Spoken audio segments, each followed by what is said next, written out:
जय हिंद दोस्तों पिछले कुछ दिनों से एक बहुत ही गजब खबर आ रही है। गजब तो खैर मैं क्या कहूँ, वो गजब इसलिए है कि बहुत ही दिल दुखा देने वाली खबर है।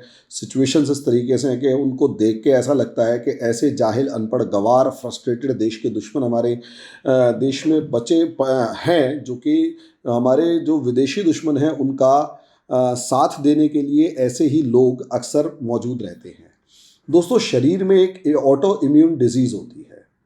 ऑटो इम्यून डिजीज़ के अंदर क्या होता है कि शरीर के अंदर जो शरीर की रक्षक कोशिकाएं होती हैं, जो एंटीबॉडीज़ होती हैं, डब्ल्यूबीसी जिन्हें हम कहते हैं, वो अक्सर या कई बार ऐसा होता है कि वो ज़्यादा एक्टिव हो जाती है और वो इस हद तक एक्टिव हो जाती हैं कि वो फिर अपने और पराये में फ़र्क नहीं कर पाती और अपने ही बॉडी ऑर्गन्स को, अपने ही शरीर के अंगों को खाना शुरू कर देती है।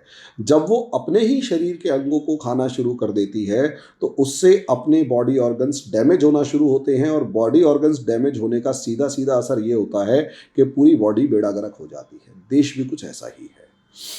देश में एक माहौल चल रहा है जिसे हम कहते हैं नेशनलिज्म। इसमें कोई दो राय नहीं है, नेशनलिज्म चल रहा है, नेशनलिज्म माहौल है। और नेशनलिज्म वाले इस माहौल के अंदर अगर मोटे तौर पर देखा जाए तो दोस्तों बहुत ही तरीके के साथ अगर आप देखेंगे, यहाँ पर बहुत तरीके के साथ अगर आप यहाँ पर देखेंगे तो आपको समझ में आएगा कि असलियत में जो ये नेशनलिज्म यानी राष्ट्रवाद है, आज के दिन ये एक्सट्रीम नेशनलिज्म की तरफ बढ़ता जा रहा है। और जब ये एक्सट्रीम नेशनलिज्म यानी अति राष्ट्रवाद की तरफ बढ़ता जा रहा है तो ऐसी परिस्थितियों में, ऐसी सिचुएशंस में now these nationalists are have started killing their own people. अब इन उग्र राष्ट्रवादियों या अति राष्ट्रवादियों ने अपने ही लोगों को खाना शुरू कर दिया है और यहाँ से वो लोग देश को बर्बाद करने की तरफ आगे बढ़ चुके हैं। मामला है ये बुल्ली डील्स और सुल्ली डील्स समथिंग, जो बुल्ली और सुल्ली वो जो ऐप का मामला है जिसके अंदर मुस्लिम महिलाओं की फ़ोटो ली जाती है और उस मुस्लिम महिलाओं की नेट से फ़ोटो निकालकर उनके ऊपर ऑनलाइन बोली लगाई जाती है, उनके बारे में उल्टा सीधा लिखा जाता है और कहीं ना कहीं मानसिकता दिखाई देती है कि दूसरे धर्म के खिलाफ इस समाज की क्या मानसिकता है। समाज की क्या मानसिकता है, मैं धर्म की मानसिकता नहीं बता रहा। तो यहाँ मैं इसके ऊपर डिस्कशन करने जा रहा हूँ, लेकिन उससे पहले एक छोटी सी रिक्वेस्ट ये कि दोस्तों मेरे चैनल को लाइक करें, सब्सक्राइब करें, शेयर करें, बेल आइकन ज़रूर दबाएं ताकि जल्दी से जल्दी हम अपने वीडियोज़ आप तक पहुँचा सकें या हमारी वीडियोज़ आप तक पहुँच सकें। दूसरा दोस्तों, हमारा एक NCERT कोर्स चालू हो रहा है UPSC या किसी भी PCS के PT के लिए, जिसमें हम मैपिंग शुरू करेंगे। मैपिंग के उस क्लास के लिए अगर आप रजिस्ट्रेशन करवाना चाहते हैं तो 22 जनवरी से उस बैच को हम लॉन्च कर रहे हैं। जल्दी से जल्दी रजिस्ट्रेशन करवाइए ताकि हम, ये पूरा बैच ऑनलाइन होगा, इसमें बहुत ज़्यादा आपको घर से बाहर निकलने की ज़रूरत नहीं है। शाम के टाइम आराम से बैठ के आप उसे पढ़ सकते हैं, बेसिक जो भी होगा। तो आपके लिए वो बहुत इंपॉर्टेंट टॉपिक है, आप इसे देख सकते हैं और NCERT के उस कंसेप्ट को मजबूत करके आप अपने PT तक की बहुत अच्छे बेसिक्स स्ट्रॉन्ग कर सकते हैं और मेंस भी इसी के बाद समझ में आना शुरू होता है। अब आ जाते हैं दोस्तों टॉपिक के ऊपर। मैं असलियत में केवल एक खबर बुल्ली या सुल्ली के ऊपर नहीं बना रहा और ना मेरे को इतना ज़्यादा इससे ऊपर वो कि मैं इसी को लेकर आगे चलूँ या कुछ भी। महिलाओं के खिलाफ जो ये एक प्रकार का विद्रोह है, महिलाओं के खिलाफ जो एक प्रकार का ये आतंकवाद है, टेररिज्म है, इसको मैं अभी आपसे डिस्कस करूँगा एक बहुत ही इलेबोरेटेड वे में। अगर इस बुल्ली सुल्ली के बाद देखें तो अगला एक पोर्शन आपको यहीं पर दिखाई देगा जब हम इस खबर को देखेंगे, जिसमें भारत के समाज का एक दूसरा पक्ष भी दिखाई दे रहा है कि दलित दूल्हों को घोड़ी से उतारने के 81% मामले पुलिस ने सही पाए। राजस्थान की खबर है, पुरानी है, मेरे पास ये कटिंग पड़ी हुई थी और मुझे पता था आज नहीं तो कल ऐसा कोई ना कोई भारत के अंदर मामला उठेगा, तब इसको मैं ज़रूर डिस्कस करूँगा। यानी कहीं ना कहीं दलित कॉन्फ्लिक्ट आपको यहाँ पर नज़र आ रहा है। तीसरी तरफ आपको यहाँ पर गौ रक्षा नज़र आ रही है। जो गौ रक्षक वाला मामला है वो नज़र आ रहा, गौरक्षक का जो मामला है वो नज़र आएगा कि वो लोग आपस में एक दूसरे को पकड़ के मारते हैं। तीसरी तरफ आपको वहीं पर क्या नाम है, भारत यादव से लेकर पंकज नारंग का मामला याद नज़र आएगा, जहां पर मुस्लिम समाज हिंदुओं को, या रिंकू शर्मा से लेकर कासगंज वाले मामले में बहुत सारे ऐसे लड़के नज़र आएंगे जो मुसलमानों ने भी हिंदुओं को मारा। यहाँ पर कहीं ना कहीं नॉर्थ ईस्ट के अगेंस्ट, नॉर्थ ईस्ट के लोगों के अगेंस्ट जो है एजिटेशन नज़र आएगा, जिसके अंदर कहीं ना कहीं बंगलोर से लेकर मद्रास तक के, बेंगलोर हैदराबाद के अंदर मुस्लिम सोसाइटी द्वारा इन नॉर्थ ईस्ट के लोगों को थ्रेटन किया जाता है। वहीं कहीं ना कहीं बंगाल रॉयट्स भी नज़र आए, सॉरी बेंगलोर रॉयट्स भी नज़र आएंगे, जिसके अंदर क्या नाम है, और कुछ नहीं तो मतलब ईश निंदा का मामला नज़र आएगा। वहीं आपको पंजाब के अंदर भी इसी तरीके का एक बेअदबी का मामला एकदम से सामने आता हुआ नज़र आएगा, जिसमें बेअदबी की गई गुरु ग्रंथ साहिब की, और लोगों को जिंदा उस इंसान को वहीं मार दिया गया। ऐसा ही एक मामला किसान आंदोलन के अंदर निहंग सिखों का भी नज़र आएगा, किसान आंदोलन में निहंगों का भी नजर आएगा, जहां पर क्या नाम है, निहंग सिखों ने एक आदमी को काट के, हाथ पैर काट के उसकी लटका दिया और ब्रूटली उसको मार डाला, और किसी की हिम्मत नहीं थी उसकी मदद करने की, एम्बुलेंस बुलाने की, और वीडियो बनाते रहे क्योंकि खौफ था एक रिलीजन विशेष का। यहीं आपको नजर आएगा मामला, ऐसे ऐसे मैं मामले आपको गिनवा रहा हूं। नागालैंड के अंदर जो मामला है फिर वो आपको नजर आ जाएगा। फिर एकदम से मामला नजर आ जाएगा कि कहीं ना कहीं दिल्ली राइट्स जो हैं वो भी आपको यहाँ परेशान करेंगे, और जब दिल्ली राइट्स को आप पढ़ के आगे बढ़ने की कोशिश करेंगे तो यहाँ पर पीजेंट यानी किसान रिवोल्ट जो है वो नज़र आएगा, पीजेंट प्रोटेस्ट जो नज़र आएगा, जो कहीं ना कहीं प्रधानमंत्री के रास्ता रोकने का जो काम किया गया वो रिवोल्ट, और यही रिवोल्ट जब 26 जनवरी 2021 को हमारे लाल किले पर भी नज़र आएगा। इसी तरीके का एक और भी मामला आपको, कई ऐसे मामले नजर आएंगे, इस तरीके के बहुत सारे मामले आपको नजर आएंगे जो आए दिन कहीं ना कहीं हमारे को एक समाज से दूसरे समाज में दिखाई देते हुए नजर आते हैं।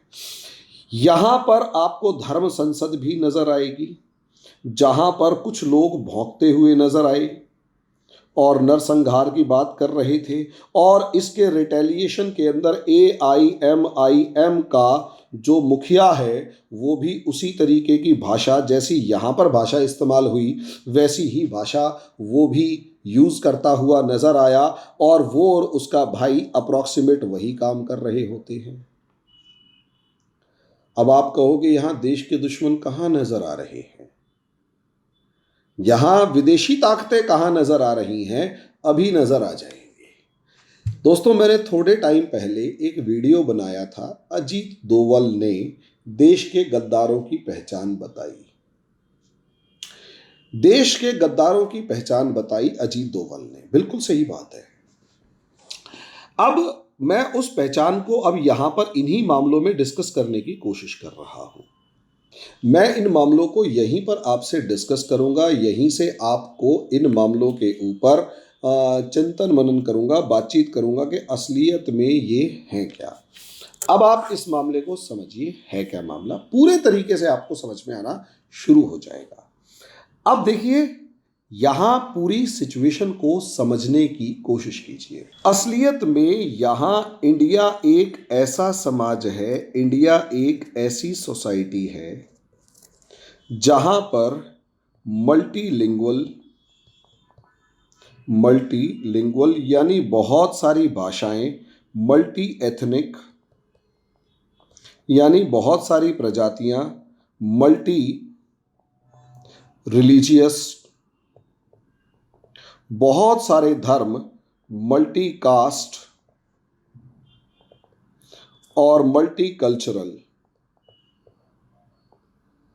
और ऐसे ही बहुत सारे मल्टी लगाते चले जाओ, आपको पूरी हिंदुस्तान ऐसा नजर आएगा भर के कि यार यहाँ पर कोस कोस पर बदले पानी, चार कोस पर बानी की अगर बात की जाए तो क्या मामला है उसे समझिए। इससे एक फर्क पड़ जाता है, क्योंकि बहुत सारे लोग हैं ना हमारे यहाँ पर।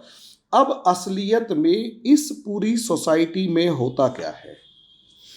ऐसी सोसाइटी में इंडिया अभी आज़ाद हुए लगभग 70 या चलो हम 75 हो चुके हैं, तो 74+ ईयर्स हो चुके हैं, यानी 75वां साल हम यहाँ मानकर चलते हैं कि भारत आज़ाद हुआ है। अब भारत आज़ाद हुआ 75वें साल में, तो अब ऐसे में क्या इंडिया में सारी प्रॉब्लम्स खत्म हो गई हैं? तो असलियत में नहीं। आप ये देखिए, हमारे पास रिसोर्सेज यानी संसाधन जो हैं वो हमेशा से लिमिटेड यानी कम रहे हैं, और वहीं पर इस 75 ईयर्स में पॉपुलेशन जो है, यानी पॉपुलेशन जो है, जनसंख्या, वो लगभग लगभग 4 से 5 गुना हो चुकी है। अब ऐसी सिचुएशन में 4 से 5 गुना जनसंख्या हो चुकी है, और सबसे बड़ी बात, कंसंट्रेशन ऑफ रिसोर्सेज यानी संसाधनों का संकलन जो था वो सिर्फ और सिर्फ एक स्मॉल सेक्शन ऑफ सोसाइटी पर था। समाज के एक छोटे से हिस्से के पास लगभग सारी सुविधाएं थी, और बड़ी जनसंख्या के पास कुछ नहीं था, ना के बराबर था। ऐसे में कॉन्फ्लिक्ट होना ज़रूरी है। रिसोर्सेज कम हो और पॉपुलेशन बढ़ रही हो, तो पॉपुलेशन कम और रिसोर्सेज की वजह से होगा क्या? कॉन्फ्लिक्ट। यानी कॉन्फ्लिक्ट का मतलब होगा कि मतभेद होगा। अब जब मतभेद होगा या फिर लड़ाई झगड़ा होगा, तो ऐसी सिचुएशन में हमारे देश में दूसरी तरफ है डेमोक्रेसी। और डेमोक्रेसी यानी लोकतंत्र को यदि देखते हैं, तो लोकतंत्र यहाँ पर ये डिपेंड करता है वोट के ऊपर और इलेक्शन के ऊपर। अब सोच कर देखिए, वोट यानी इलेक्शन एक तरफ है, वोट पड़ते हैं और वोट से इलेक्शन होता है, और ये डिसाइड करता है about the ruling class, decide about the ruling class. अब यानी यहां है पावर। अब वोट में first past the post system है। First past the post system का मतलब ये होता है, एक वोट से भी अगर आप जीत गए हैं तो आप जीते हुए माने जाएंगे। इसका मतलब ज़्यादा से ज़्यादा वोट लेने हैं, इलेक्शन जीतना है, और इलेक्शन जीतने का जीतोगे तभी सरकार बनानी है। लेकिन दूसरी तरफ कॉमन मासेस जो हैं, आम आदमी जो है, वो आम आदमी जो है, एक तो उसे रिसोर्सेज यानी संसाधन चाहिए, और दूसरी तरफ वो अनएजुकेटेड है यानी अनपढ़ है, बहुत ज़्यादा पढ़ा लिखा नहीं। यहाँ पर कहीं ना कहीं वोट अब उसके ज़्यादा से ज़्यादा किस पावर के पास जाएंगे, वो या तो प्रोग्रेस की बात करे कि जो तरक्की हुई है, या फिर वो बात करे इमोशनल की। या तो वो बात करेगा तरक्की की, और तरक्की लोगों को समझ में नहीं आती। हर इंसान के घर के बाहर सड़क मिल गई तो उसको रोजगार चाहिए, रोजगार मिल गया तो अच्छा चाहिए, अच्छा मिल गया तो और अच्छा चाहिए, शिक्षा और अच्छी चाहिए, स्वास्थ्य और अच्छा चाहिए। तो शॉर्ट में ये है, ये जो प्रोग्रेस का काम होता है ये स्लो है और लेस इफेक्टिव है, यानी ये कम है, धीरे है, और प्रभावी भी कम है। लेकिन इलेक्शन जीतना ज़्यादा ज़रूरी है, तो हमारे ये जो नेता हैं ये इस मामले को इमोशनल बना देते हैं, कहीं ना कहीं भावनात्मक बना देते हैं। चाहे वो भावनात्मक कास्ट के नाम पे हो, जाति के नाम पे, रीजन यानी क्षेत्र के नाम पे हो, रिलीजन यानी धर्म के नाम पे हो, या क्लास यानी वर्ग के नाम पे हो, किसी भी नाम पे हो, ये जो लोग हैं, नेता जो हैं, ये हमारे उस मामले को भावनात्मक बना देते हैं।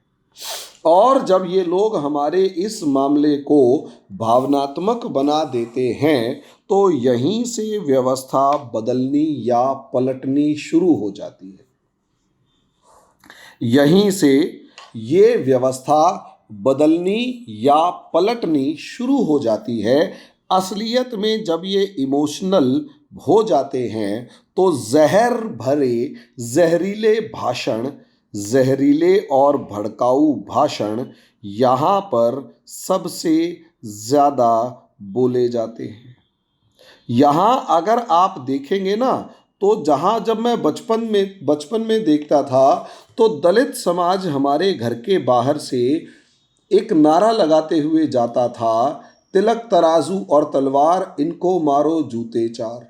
हमें समझ में नहीं आता था तिलक कौन है, लेकिन कहीं ना कहीं जो कास्ट वाइज अगर देखा जाए तो अपर कास्ट के जो मोहल्ले थे वहां पर इनसे चिढ़ते थे और ये लोग चिढ़ाते थे।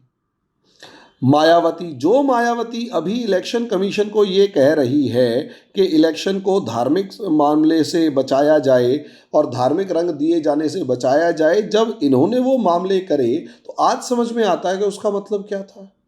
इसी तरीके से अगर आप ओवैसी को देखते हो तो वो पुलिस को खुली धमकी देता हुआ नजर आता है कि याद रखना योगी जी जब मठ में जाएंगे तो आएंगे तो हम ही। तो वो खुली धमकी दोनों को है, पुलिस प्रशासन से लेके आम जनता भी उस चीज को ले जाती है। इसी तरीके से धर्म संसद के अंदर खुले तौर पर कहीं ना कहीं नरसंहार की बात की जा रही होती है। अब आप इस मामले को यहीं सोचना शुरू कर दीजिए कि असलियत में मामला क्या है। असलियत में मामला है कि जहरीले और भड़काऊ भाषण जो हैं इस आम आदमी को सुनाए जाते हैं ताकि आम आदमी इन भड़काऊ भाषणों में आकर जो है वो डरे, यानी डर, फियर, वो डर के माहौल में रहे और डरने के बाद वो कहीं ना कहीं वोट करना शुरू कर दे, कहीं ना कहीं अपनी पार्टी को on the name of religion, region, caste वगैरह, क्षेत्र, धर्म, जाति, इन सब के नाम पर। और जब वो वोट डाल देता है तो वो तो अपनी गवर्नमेंट बना लेते हैं, वो सत्ता में चले जाते हैं। यहाँ ये बचता है आम आदमी। जो जहर, जो विनम, जो पॉइजन इन लोगों ने थूका था, इन पॉलिटिशियंस ने हमारे समाज पे जो जहर थूका था, हमारा समाज उस जहर को निगल लेता है, उस जहर के साथ उस डर को भी ग्रहण कर लेता है। हाँ, और ये जहर और ये डर, ये जहर और डर दोनों के दोनों मिलाकर बनता है एक नफरत, हेटर्डनेस अगेंस्ट ईच अदर। नफरत, ये डर और ये जहर एक दूसरे के खिलाफ नफरत भर देता है। और जब आप दूसरे किसी समाज से, सोसाइटी से नफरत की नज़र से देखते हैं तो यहाँ कहीं ना कहीं उसे नीचा दिखाने की कोशिश की जाती है। नीचा दिखाने के लिए अलग अलग प्रपंच, अलग अलग षड्यंत्र रचे जाते हैं। क्योंकि पढ़ा लिखा कम है, लेस एजुकेटेड है, उसे पता नहीं कि ये जो पॉलिटिशियन तेरे को इलेक्शन के टाइम पर थूक के गया है, तेरे दिमाग के अंदर जहर भर के गया है, उसने तेरे अंदर नफरत पैदा कर दी। पॉलिटिशियन तो अपने बच्चों को विदेशों में पढ़ा रहा है, दोबारा से उस जहर भरे थूक को बनाना सिखा रहा है, और तुम अपने बच्चों को वही जहर पिलाना सिखा रहे हो। इसी का असर हिंदू वर्सेस मुस्लिम है, इसी का जहर, इसी का असर, इसका असर हिंदू बनाम मुस्लिम है, इसी का असर upper caste versus lower caste है, इसी का जहर क्या नाम है, बिहारी वर्सेस बिहारी बनाम क्या नाम है, मराठी है। इसी का असर आसामी, बंगाल, पंजाब, बंगाली है। इसी का असर हिंदी बनाम नॉन हिंदी है। इसी का बहुत सारा असर है। अब यहां सोचकर देखो, यहां एक आम आदमी जहां अपने आप को फिक्स या संतुष्ट पाता है या सेफ पाता है या कंफर्टेबल पाता है, वो अपने आप को वो बना लेता है। जब एक हिंदू के सामने एक मुसलमान खड़ा होता है, जब एक हिंदू के सामने एक मुसलमान खड़ा होता है, तो वो अपने आप को हिंदू हिंदू बना लेगा, मुसलमान मुसलमान बना लेगा। लेकिन जब उस मुसलमान के सामने शिया, सुन्नी, सोहरावर्दी, अहमदिया और तेली और दूसरे बहुत सारी जातियां जो मुसलमानों में भी हैं वो आती हैं, तो वो अपने आप को शिया और सुन्नी में बांट लेता है। और जब दो सुन्नी होंगे तो वो अपने आप को बंगाली और बिहारी में बांट लेंगे, और बिहारी अपने आप को मैथिली और भोजपुरी में बांट लेगा, और भोजपुरी अपने आप को फिर गांव में बांट लेगा, गांव वाला अपने आप को गली में बांट लेगा। वही चीज एक हिंदू में भी है। जब वो सिर्फ हिंदू खड़े होंगे तो वो ये देखेगा कि इन दोनों की जाति कौन सी है, भूमिहार है, कटिहार है, मतलब भूमिहार है, ब्राह्मण है, या चागी है, धे है, वो झा है, उसके बाद अपर कास्ट है, लोअर कास्ट है। अब अपर कास्ट भी अपने आप को अलग अलग जातियों में बांट लेगा, लोअर कास्ट तो दलित है वो भी कहेगा जी ये वाला तो इस जाति का है और ये वाला इस जाति का है, हमारी जाति इससे ऊपर है, उसकी जाति नीचे। और जब जाति में आ जाएगा तो मोहल्ले में, मोहल्ले में आ जाएगा तो घर में, और घर में सबसे पहले मैं। यानी एक आदमी की मानसिकता बन गई, और ऐसे में ये जो जहरीले भाषण दे रहे होते हैं ये उस इंसान को बांट के चले जाते हैं। अब जब वो बांट रहे होते हैं तो इनकी मानसिकता बन जाती है दूसरे को नीचा दिखाना। ये लोग खुश नहीं हैं। ये लोग, जब हिंदू बना मुस्लिम होता है तो जब मुसलमान औरत का नाम आएगा तो बढ़ चढ़ के बोली लगाएंगे, लेकिन जब एक औरत, हिंदू औरत उसी तरीके के कपड़ों में खड़ी होगी या वैसे होगी तो ये लोग उसकी भी बोली लगाएंगे। बस शर्त एक है, उसका नाम उसकी जाति से मैच नहीं करना चाहिए।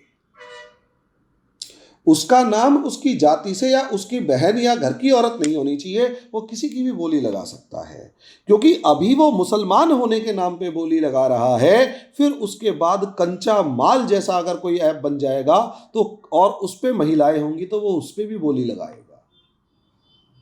ये मानसिकता है। ऐसी ऐप बुल्ली सुल्ली चल गई, आपको दिखाई देगी, ऐसी नेट के ऊपर भरी पड़ी हैं जहां ऐसा ही एक प्रयास हिंदू औरतों के खिलाफ भी हो रहा होता है। भाई ये चर्चा में आ गया, ऐसा प्रयास हिंदू औरतों के खिलाफ भी खूब हो रहा होता है, बहुत हो रहा होता है। टारगेट किया, असलियत में औरत को सामान मान लिया गया। औरत की इज्जत खराब करने का मतलब विरोधी समाज की इज्जत खराब करना मान लिया गया। औरत सामान है, औरत की इज्जत खराब होना मतलब दूसरे समाज की इज्जत खराब कर देगा। और अगर दूसरे समाज की इज्जत खराब होती है तो आप मर्द सिद्ध होते हैं और आप प्राउड फील करते हैं। तो ये मानसिकता क्या है? ये मानसिकता दूसरे को नीचा दिखाने की है। ये दूसरे को नीचा दिखाने वाला इंसान जब अपने ही धर्म की दूसरे जाति की औरत को देखेगा तो उसको उस जाति की औरत को भी कुचलने में उतना ही मजा आएगा जितना एक दूसरे धर्म की औरत को कुचलने में मजा आ रहा है।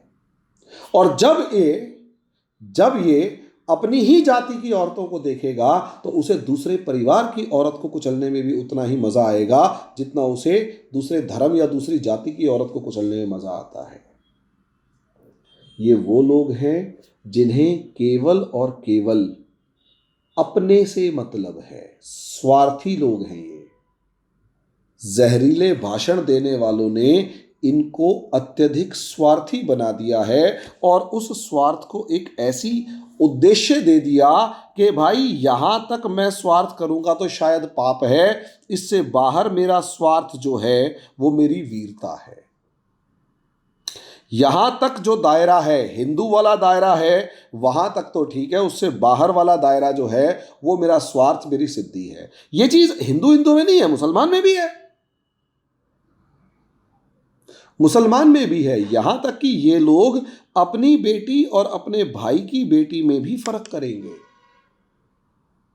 मानसिकता है ये, और ये हर समाज में बराबर है। यहां मैंने अभी आपको यही कारण है कि ये लोग केवल औरतों के मामले में नहीं है। अगर आप देखेंगे तो ये जो मानसिकता यहां दिखाई दे रही है, ये जैसे दलित दूल्हे को घोड़ी से उतारने के 80-81% मामले सही पाए गए, बिल्कुल पाए गए हैं। लेकिन इसको जब मैंने अपने स्तर पर थोड़ा सा ग्राउंड लेवल पर लोगों से बातचीत करने की सोची तो मामला मुझे कुछ उल्टा लगा। उल्टा मामला यह लगा कि कहीं ना कहीं एक असलियत में चिढ़ाते हुए, दलित समाज द्वारा चिढ़ाते हुए, दूसरे समाज को चिढ़ाते हुए उससे पंगे लेने की भी एक मानसिकता यहां नजर आई कि साहब हम तो अगर कुछ बोलते हैं तो हमारे ऊपर SC/ST एक्ट लग जाता है, और वो जानबूझकर मेरे घर के बाहर आके ऐसे उल्टे सीधे हरकतें करेगा और मेरे घर के दरवाजे बजाएगा या शोर मचाएगा। भाई हम तो उनके मोहल्ले में नहीं जा रहे, वो मेरे मोहल्ले में आके अगर शोर मचा रहा है तो मेरे से बर्दाश्त कैसे होगा अगर मेरी घर की महिलाओं को उल्टा सीधा बोलेगा। उसके पास हथियार है SC/ST एक्ट लगाने का, मेरे पास कौन सा हथियार है? अगर घोड़ी पे है, जाना ही है तो अपने मोहल्ले में जा यार, मेरे मोहल्ले में आके शोर क्यों मचा रहा है? मैं तो तुम्हारे मोहल्ले में नहीं जा रहा। तो कई बार मैं ये नहीं कह रहा कि दलित समाज के ऊपर पत्थर नहीं फेंके जाते, बिल्कुल समझ हो सकता है पत्थर फेंके जा रहे हो, 100% सही है, 81% मामले ठीक है, लेकिन 19% मामलों के अंदर वो वाली मानसिकता भी दिखाई दी होगी कि तुमने हमें नीचा दिखाया और अब हम बदला ले रहे हैं। यानी यहां पर भी जाति के नाम पे समाज बटा हुआ है।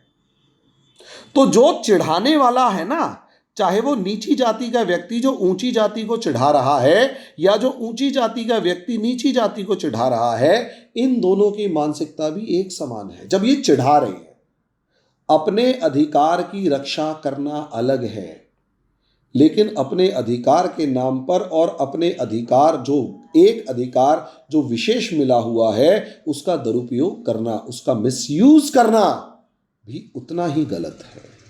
अगर कोई एक भी दलित व्यक्ति उस SC/ST एक्ट का गलत फायदा उठा रहा है और किसी निर्दोष को सजा दिला रहा है तो वो उतना ही गलत है जितना एक सवर्ण दलित को उससे जाति सूचक शब्दों का प्रयोग कर रहा है। और ये असलियत में कुछ नहीं करते, व्यक्तिगत विचार के नाम पर, व्यक्तिगत झल्लाहट निकालने के नाम पर दूसरे को नीचा दिखाने की कोशिश करते हैं और सामाजिक विभाजन पैदा करते हैं। डिवाइडेड सोसाइटी, समझे? और सोसाइटी में डिवाइडेड है, नफरत है, यही गौरक्षा के नाम पे है। मैंने गौरक्षकों से भी बात करी, एक पूरी टोली थी, उससे बात करी, तो वो ये कहता, भाई साहब आपको हमारे गौरक्षक लड़ते झगड़ते तो दिखाई देते हैं, लेकिन वो गौरक्षक सही में खुद जब मर जाते तो हमारी रिपोर्ट तक नहीं लिखता कोई, जबकि गौरक्षा कानून भी है। मैं कहता हूं तो फिर आप अपने हाथ में क्यों नहीं लेते? कहता है पुलिस को ये पैसे खिला देते हैं। तो यहां पुलिस भी मुझे न्यूट्रल नजर नहीं आती, और एक पक्ष यहां नजर आता है, दूसरे पक्ष को सुनते ही नहीं हम लोग। तो असलियत में यहां पुलिस भी उतनी ही करप्ट है। पुलिस वालों के तो कहना ही क्या है, ये तो मतलब बहुत से लोगों की तो मानसिकता ये है कि पुलिस में इसलिए जा रहे हैं क्योंकि भाई साहब तनख्वाह तो है, ऊपर की कमाई भी बहुत है। और ऐसे ही जब हम मॉब लिंचिंग का नाम सुनते हैं तो भी एक पक्ष की तो चीख पुकार सुनती है, दूसरी पक्ष की नहीं सुनती। तो जिसकी चीख पुकार सुनाई देती है या शोर मचता है, वो तो नाराज है ही है कि मेरे वाला बंदा मार दिया, लेकिन जिसकी नहीं सुनी गई वो भी तो याद रखता है कि मेरे ही में से तो भरत यादव, पंकज नारंग, रिंकू शर्मा से लेकर बहुत सारे लोग मारे गए। तो हमारे समाज का वो एलीट क्लास जो एक पक्ष की सुनता है और दूसरे पक्ष को जानबूझ के दबा देता है, वो भी गुनहगार है। वो उतना ही दोषी है समाज में विभाजन पैदा करने का जितना, क्योंकि उसे टीआरपी चाहिए, टीआरपी चाहिए। और टीआरपी के अंदर तो हमारा मीडिया है। मीडिया सही बात सुनता नहीं है। मीडिया को तो अपनी टीआरपी बढ़ाने के लिए सुशांत शर्मा, सुशांत सिंह राजपूत, विकास दुबे, उसकी बीवी, उसका बच्चा, समझे, उसका कच्छा, उसका बनियान, उसके जूते का नंबर, और शायद उसके प्राइवेट पार्ट की लंबाई। इस मीडिया को उससे मतलब है, क्योंकि लोगों के अंदर सेंसेशन पैदा करनी है इस मीडिया को। यानी मीडिया भी हमारे देश के अंदर समस्या क्रिएट कर रहा है। ये मीडिया हमारे देश में समस्या इस हद तक क्रिएट कर रहा है कि ये असलियत में सच दिखाने की जगह केवल और केवल टीआरपी के पीछे भाग रहा है, और केवल वो दिखाने की कोशिश कर रहा है जो इसकी पार्टी विशेष, जो इसकी मतलब एक मदर पार्टी है, उसको सपोर्ट कर रहा है, या इसको पैसे देने वाले एटीएम फादर हैं, एटीएम या पेटीएम फादर हैं, उसके प्रोपेगेंडा को आगे बढ़ा रहा है। असलियत में हो क्या रहा है देश में, आप खुद सोचो। ऐसे में सोसाइटी फ्रस्ट्रेटेड है, ऐसे में हमारा समाज फ्रस्ट्रेटेड है, बहुत ज्यादा परेशान है। और यही एक कारण है, वो परेशान अपने भावनात्मक, अपने लगाव के मुद्दों में इतना है कि हर जिसकी जिम्मेदारी है वो अपनी जिम्मेदारी निभा ही नहीं रहा। तो इसलिए अब उसका राज्य या कानून से भरोसा उठता जा रहा है, और उसे बड़ा जो देश के सामने दुश्मन है वो तो नजर नहीं आ रहा, लेकिन ये जो छोटे छोटे आस पड़ोस के आपस में एक दूसरे को दुश्मन मानना हम लोग शुरू कर चुके हैं, ये इनको दुश्मन मानना शुरू कर चुके हैं। और हर कोई जब अपने स्तर पर जो प्रयास कर रहा है वो घिनौना प्रयास है।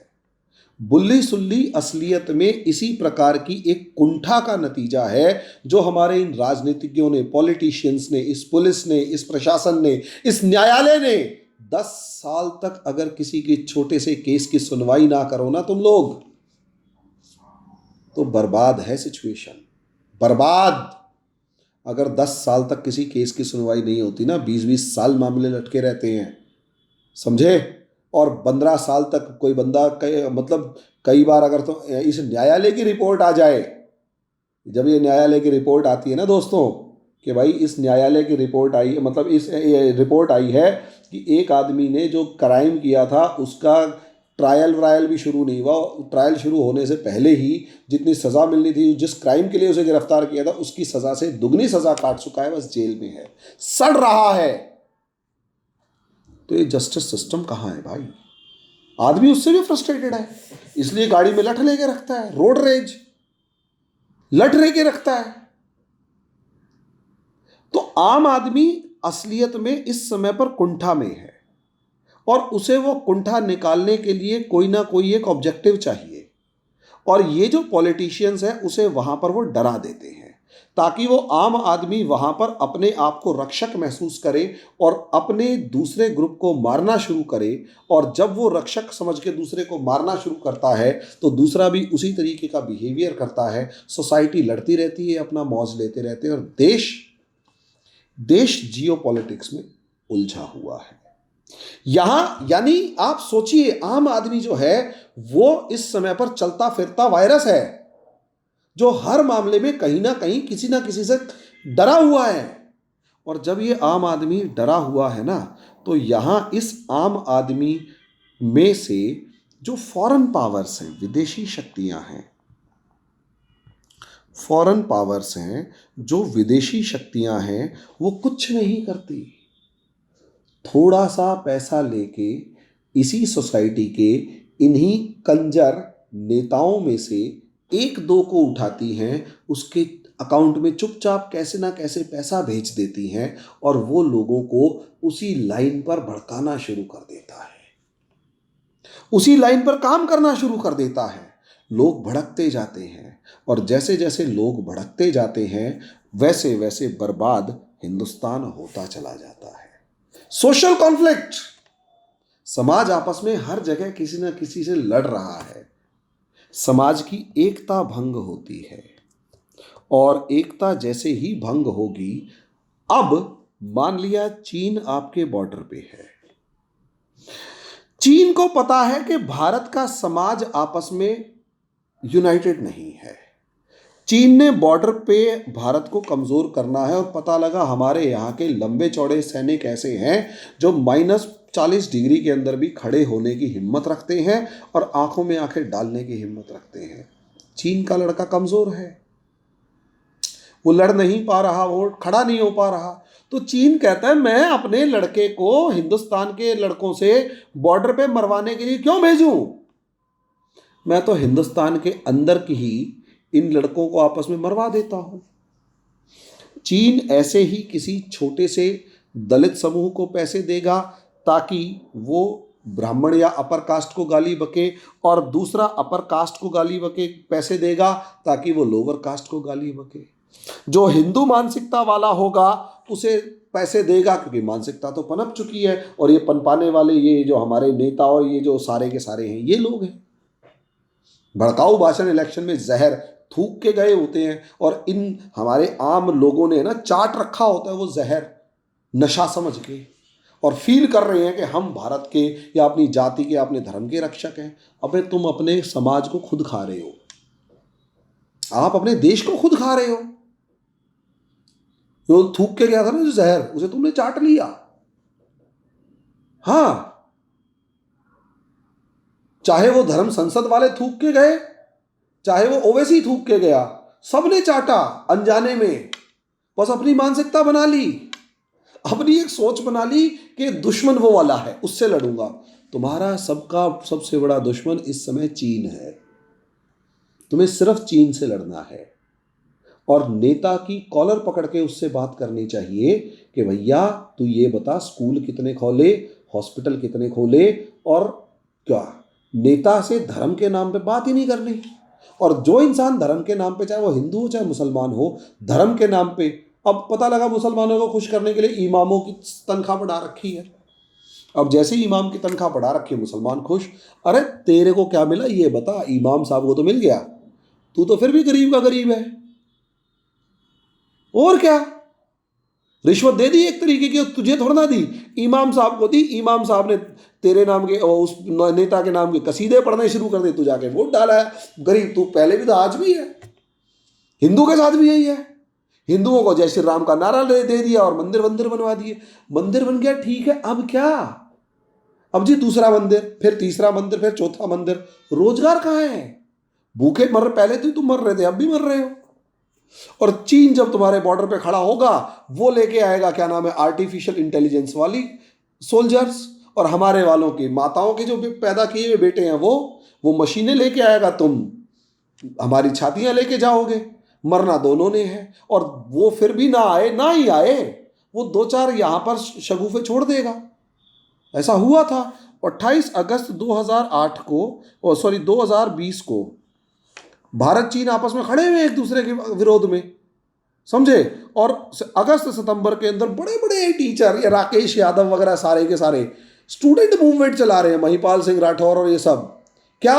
हमें रोजगार चाहिए। चाइना ने ऐसा ही कोई शगुफा छोड़ा होगा, किसी को छोटे से पैसे दे दिए, कुछ हवा हैशटैग चला दिया, हमारा पूरा स्टूडेंट, बड़े बड़े टीचर इसके अंदर उलझ गए।